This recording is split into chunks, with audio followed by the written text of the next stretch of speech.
Okay, this video is going to give you some background information on the normal curve because we're going to use the normal curve with z-scores, because z-scores form a normal distribution, as we'll discuss in class. So a little bit about the normal curve. So pretend this is a good-looking normal curve, you know, a bell-shaped distribution, and in the center of this bell-shaped distribution is our group mean. Right, so our group mean is in the very center of this distribution. Okay, so the interesting thing is there's a relationship, important relationship between the mean and the standard deviation, such that between the mean and plus one standard deviation, we know that there is a certain percentage of scores. Actually, in between the mean and plus one standard deviation is 34.13% of the scores. Between plus one and our next, what we would call our inflection point, which would be plus two standard deviations, right? So this area right here, between plus one and plus two standard deviations, we have a smaller percentage of scores, but it's a fixed percentage. So that's 13.59% of scores.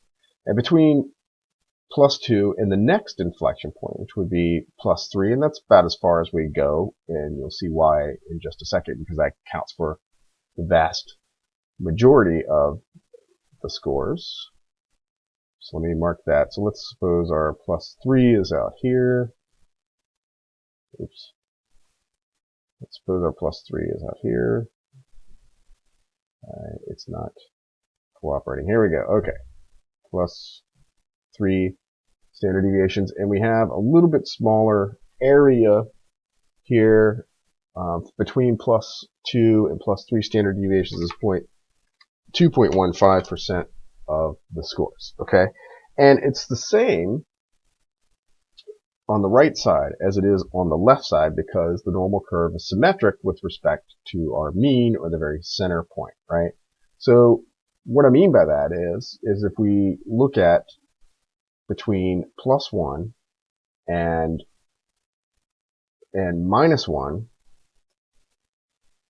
my computer is not cooperating, between minus 1 standard deviation. So between these two, you can double this area such that we would know we have 68.26% of the scores. Or between plus and minus 2 standard deviations,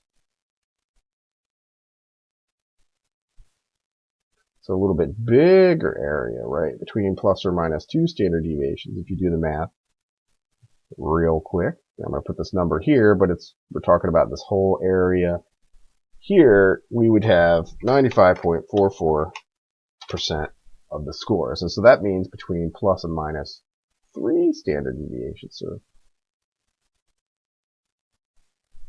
So this whole entire area, we're going to have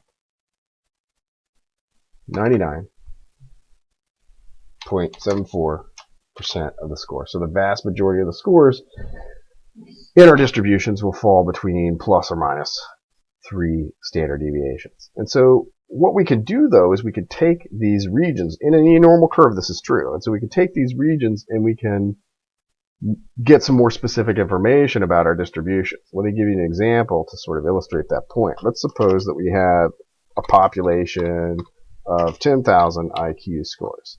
The mean for this population is 100, right? And the standard deviation is 16. So our standard deviation is 16. So that means that we can take this information, because we know the mean and standard deviation, and label our inflection points, right? So the mean, of course, is going to be the mean, which is 100, right? And plus 1 standard deviation would be 100 plus 16, or simply 116. And then our other inflection points, right? You just keep adding standard deviations to it to get those inflection points. Now, the inflection points on the left are, you would subtract. So it's 100 minus 16, 100 minus 32, etc. And there's our inflection point. So we would know, for example, that 99.74% of our IQ scores are between 52 and 148, just for example. And we could also use this percentage here to tell us between 100 and 116. And if we wanted to then get even more specific and say, all right, well, how many actual cases is this? 34%, well, we're going to need 34% of the total N, or 10,000. And the way we get that is you take the percentage and you're going to multiply it by whatever your N is to get the number of individual cases, right? So in this case, you're going to take 34% of 10,000, right? So to do that, we're going to convert 34% into a decimal number. So you move the decimal point 3413 times 10,000, and you would find, the value there. You punch that into your calculator. This math is pretty simple, but you're going to get 3,413 cases, right?